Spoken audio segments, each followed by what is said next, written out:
Hello, everyone. Welcome to the Dialogue project, where we talk about educational and inspiring projects in Latvia. My name is Diana Bolgare. I'm an English language teacher, and my task is to help children fall in love with English through regular online classes and creative projects such as English Theatre DLC and poetry recitation contest, Poetry in My Heart. And parents say that this is much more than just English. And today our guest is Benjamin Newman. Please, Benjamin, tell us more about yourself. Well, first of all, hi Diana, Latvian, здравствуйте. And thank you very much for inviting me onto this project, the Dialogue project. It's a pleasure to be here. Just to talk about myself for a moment. On paper, my role is a language coach, but in practice, it's much more complicated than that. Of course, it's less about teaching, more about kind of trying to instill a lot of confidence in people and in bringing out their voice and basically giving them a level of confidence, clarity, and comfort in English. That's basically my role. Thank you very much, Benjamin. So can you please tell the audience what stood out for you in my LinkedIn profile? What attracted your attention? What triggered your interest? Well, I saw a connection via LinkedIn on Rachel Roberts' channel, and I saw your recording. I think with her, there was a short dialogue with her on LinkedIn, and I noticed. Well, first of all, obviously you stood out because suddenly someone from Latvia is on there, and you don't see too many on that platform. And but what I noticed that you definitely had a certain niche buried away there with what you do. You clearly work with passion, but also you focus on expression as well, not just the typical kind of teaching methods. It's done with a real goal in mind to bring out this level of expression. So that's what I noticed straight away. And the fact that I saw it in a Latvian name pop up there was interesting. So I reached out immediately and introduced myself. Yeah, I think it was a very good idea because it led to many good results, and we'll talk about these results later. So you mentioned that the word Latvia resonated with you. What brought you here? Well, I won't go too far into my autobiography, but basically, I was working in France. I've been working as a teacher or coach for 16 years now. I started off in France, and while I was there, I met a Latvian woman, and then I went home and just double checked where Latvia was on the map, and then in the end ended up moving here from France. And that was now over 12 years ago. So I still find myself here because it's such a wonderful place. So often I and my friends who aren't from here, we get these questions. Why would you come to Latvia? But there are so many positive aspects to this country. It's a wonderful environment in many ways. There's kind of a calm and privacy that I appreciate as well. People tend to keep themselves to themselves, which can sometimes come across as cold and reserved. But there's also an element of kind of relaxation and enjoyment of the smaller things in life. They're not constantly in each other's business, and that's something that I've always liked about living here. Fantastic. I also love living in Latvia, and I enjoy this privacy and quiet space here as well. Well, you served as an expert for the creative writing entries during the Poetry in My Heart contest. How was the experience for you, and what stood out for you in the students' performances? For me, it was the level of passion and showmanship as well. That was something that really surprised me. I wasn't expecting such elaborate routines. It wasn't just about recitation. It was about letting the words flow through the kids' performances, and it was that's something that really stood out to me. There was there was kind of this willingness to challenge themselves and to do something remarkably difficult, and not just in your first language, but in a second or third language. It was really impressive to be there and to be a part of the whole day was a real privilege. Mm-hmm. When I read students' entries when they answered the question, why poetry in my heart, they said, I want people to be moved by my recitation. Or they said, I just love poetry, or I just love being on stage, or I just love writing poetry, and this is the way how to express myself. And and this is what they said, and this inspired me as well. Benjamin, which criteria did you use for your judgments? I try to keep it quite simple, in a way similar to the way I work with clients myself. I try to kind of focus on just a few small aspects of basically clarity, um, confidence, control, presence. I think Mm-hmm. presence was arguably the most important thing, especially in the creative writing section that we also looked over. That there was, of course, going to be an aspect of, they were going to try new things in a language, and some things weren't going to come off, at least grammatically or perhaps phonologically. But Mm-hmm. at the same time, I was looking for, basically how they would speak through their words, and what kind of we were looking for intention on the page and honesty in the delivery in some way. And I think that really shone through in the end. There was some really impressive performances all through. Mm-hmm. I agree with you. What advice would you give to students who want to participate next year, especially those aiming to create an award-winning performance? Well, I think we can also look at what how the people who succeeded this year, the best of the kids this year, how they seem to work.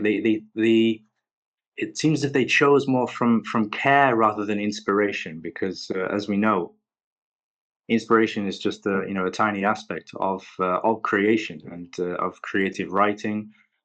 It's more about how how does this work? How does this poem move through me? How does it speak through me? How do I speak through it? And so it's about choosing the right poem to at the first step, basically the right poem that sounds most like you in some way. Now, I've got a lot of these kids, of course, from 10 to 15 years old. They're very little lived experience, so perhaps they can take inspiration from someone close to them. For example, we had this year someone reading Invictus, which Mm-hmm. is about going through some extremely difficult traumas and difficulties and coming out the other side and understanding the power of the human spirit. And while a lot of these kids don't have much experience in their life, they can probably see inspiration from their family members and really take heart from that. So trying to draw a personal connection with the poem that you choose, with what and how you speak through it as well. Perhaps that's the way I would advise them to approach the competition next year. Mm-hmm. You know what?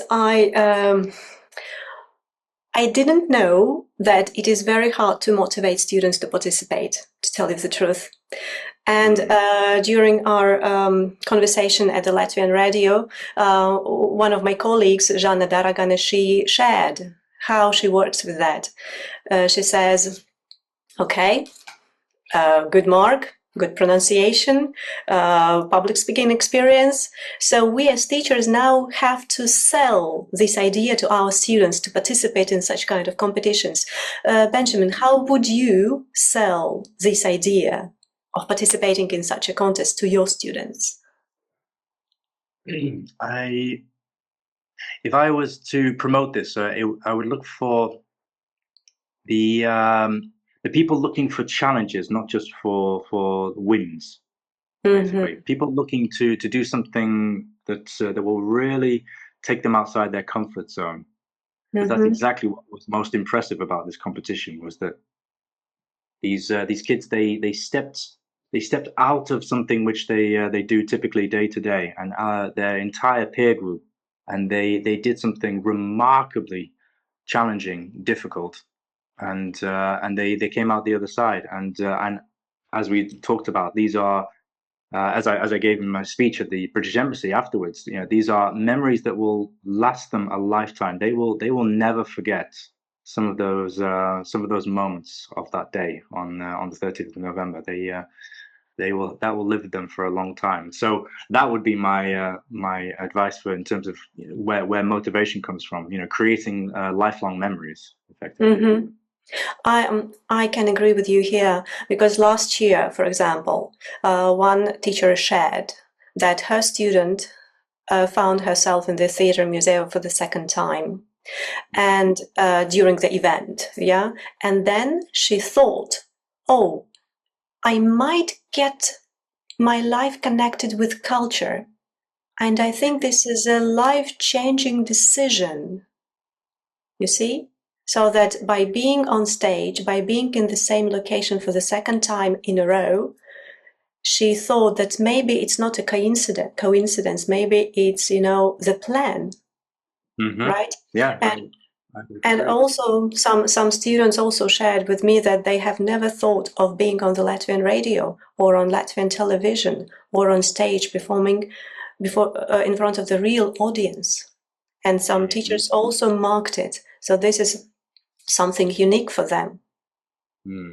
So I totally agree with you here. Yeah, exactly what I was saying in the speech, when I talked about the power of the arts and the humanities, on a scale that cannot be measured effectively. What these topics, what these tasks can do to you in terms of bringing out a new aspect of your own character that you didn't even know you had. And part of that, as you said, is connecting to a culture, where you're not from, but by creating these new connections, you expand your boundaries, and you push your international borders beyond any imagined level that you had previously. And it's really a wonder to see. And that's why when I'm in class myself, it's always about how can we connect this to real life? How can we make this some kind of cultural connection? Ultimately, why are we here? Why are you here? Because you want to communicate, you want to express yourself properly, and part of that is you want to connect with the culture, because language and culture are inextricably linked. There's no boundary between them. They are wrapped up in each other. So seeing these kids deliver these incredible poems made by other people and then made by themselves was just an absolute delight. So. And they also could connect through these centuries to their peers who lived many years ago. And these intercultural connections are also very important that you mentioned. And also about stepping out of their comfort zone, they also wrote that for them, the main challenge was to step out, to do something extra. And they want this, you see? Young people want to be challenged. That's amazing. Yeah. So, Benjamin, I have a linguistic question now. So you heard during this event both spontaneous speech and student speech, written speech, yeah? You saw it. And did you notice any common mistakes? And could you guess the students' language one from the patterns they used? I think during the performance, I tried not to focus too much on the mistakes, but with that question, it's a good question, because part of being a good teacher, pedagogue, coach is recognizing patterns and understanding where people go wrong, and typical pitfalls, and that you can only fully understand when you actually understand the first language of the speakers involved. Which is why it's a big advantage for me to understand Latvian, to understand Russian as well, to a certain level, so I can understand where these little tricks and trips they can fall into. So there's syntactic mistakes, there's grammatical mistakes, those are certain levels, but pronunciation mistakes are usually the big one. And it's almost flipped on its head. People often overemphasize grammatical mistakes whilst kind of ignoring pronunciation mistakes. Whereas for me, it's actually the opposite. And this is something where I've changed as a teacher. I actually put a much greater focus on pronunciation, and getting your accent sharper, rather than focusing on present perfect, past simple, or direct speech, indirect speech. Nothing about that. Yeah. So take for example the word. I don't think we heard this on the day, but important. Important. You've got the stress on the second syllable, but you shift that stress from the second to the first syllable, and suddenly you have a very different word. It sounds like impotent. So once you have that kind of mistake coming out again and again, you start to recognize, these are where the pronunciation mistakes can take place. And of course, we heard various slip-ups, especially in the creative writing section. But this was kind of by the by, because they were doing something themselves. They created their own work and delivered it in such a meaningful way and passionate way that it was, at times I zoned out and just was trying to enjoy it as much as being a judge. Well, I can totally relate to what you say about the pronunciation. This is my favorite topic in English language. I love it. I love the way the language sounds. I like all these intonations and ups and downs of it, and also this particular way of pronouncing vowels and diphthongs and consonants. Yeah. I'm happy. I'm happy that you also think that this is important. Can you also mention some other patterns, mistakes? I was really impressed by this important thing.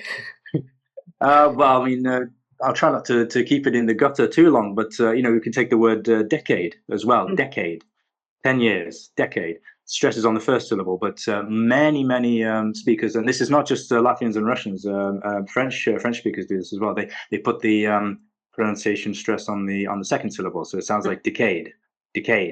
So it's a completely different sound, and in many ways you have to be aware of how your mistakes can come across as well, and what kind of effect that has on someone else's comprehension. If it delays comprehension even by a fraction of a second, it can really affect cross-cultural communication, and smooth transactions. So it's it's a really, we can laugh about certain patterns or whatever, but these are huge deals when it comes to communicating one's ideas. And one more aspect I suppose we can say of English is that such a different aspect of English is that it's a stress-timed language, and so it's all about syllable by syllable, and how we fill in those gaps, those unstressed syllables that pop up all the time, and how basically what we do is we jump from stress syllable to stress syllable and fill in the gaps with almost as many other syllables as possible, but the rhythm doesn't change too much.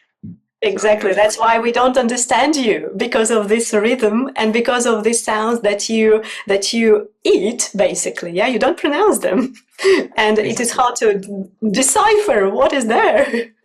Take the simple sentence. There was a man. There was a man.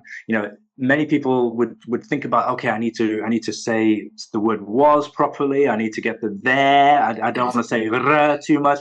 But actually, if you listen to a native speaker, every little bit there would be, there was a man, there was a. It becomes there was a, one sound together. There was a man. So only man is stressed in that sentence. You know what? Students don't believe me when I try to imitate the way you speak, and I tell them that you don't have to say there. You have to say there was a man. Yeah, there was a man.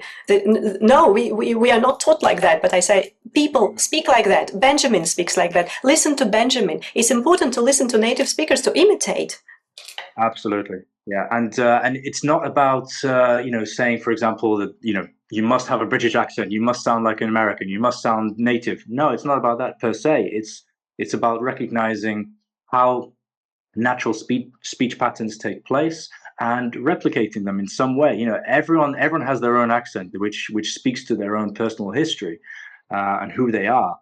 And there is no perfect accent, but being able to imitate sounds and speech patterns is one of the most crucial aspects of comprehension, and it's something which really often goes ignored in language learning, and especially this particular aspect of English. It's very easy to just to focus on the grammar and the vocabulary Mhm. acquisition, but yeah, speech patterns, recognition, stress, unstressed vowels, the schwa. You know, nobody knows Schwa, what the of course. schwa is. Oh my God, I know, and I teach my students there is schwa, the most popular sound, and in the English language and on the Russian, and Exactly. some Jewish has it. This schwa, Yeah. 3 languages have it. Fantastic. Basically, yeah. Benjamin, I'm so happy. I'm so happy to talk to you about this pronunciation matters because this is the most important topic for me, and I can relate to this. And also this, you know, identity. Our accent is our identity. We don't have to be British people. Why? We have to be ourselves with the way we speak English, but we have to be clear. We have to be understandable, right? Hmm. Precisely. Exactly. Okay. You know, All right. when people say to well, they when they refer to me, it's they say as if it's I have no accent or something. Of course I have an accent.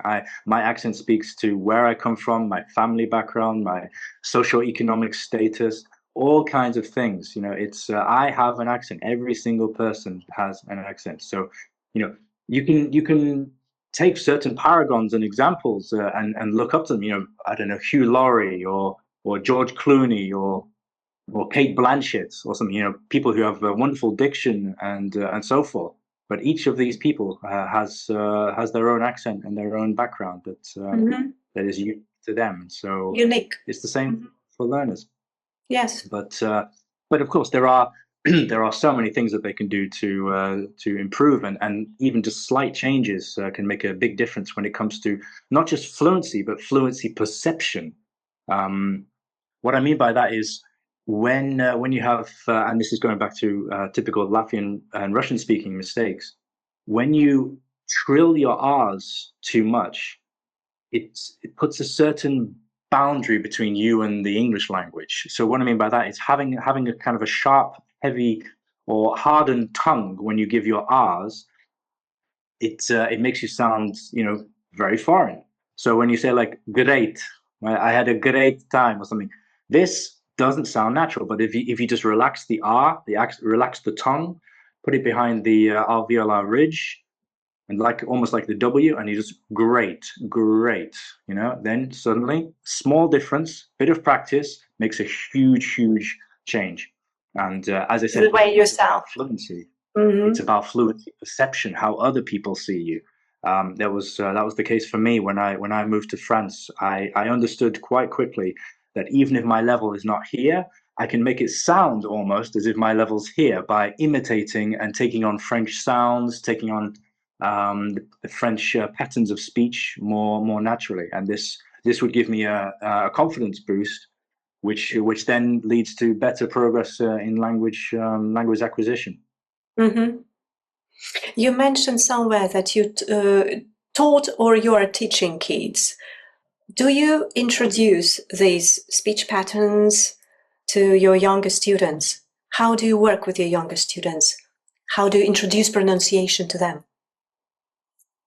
That's a good question. Well, first of all, most of my clients are adult professionals. That's generally whom I specialize with. But I do have several teenagers at the moment, actually, that I've worked with. And yeah, the question often is, you know, how do you introduce pronunciation and speech into lessons when they're expecting, you know, reading exercises, listening exercises, and so forth. It's about creating real life examples and digging into what they see every day, and trying to get them to see it through fresh eyes.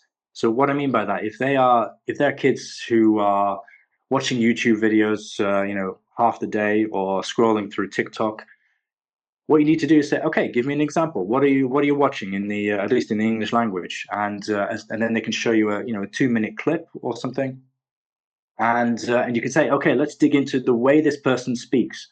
What can we say about this person? How do we know that this is an Australian? How do we know he's an American? What kind of speech patterns give it away?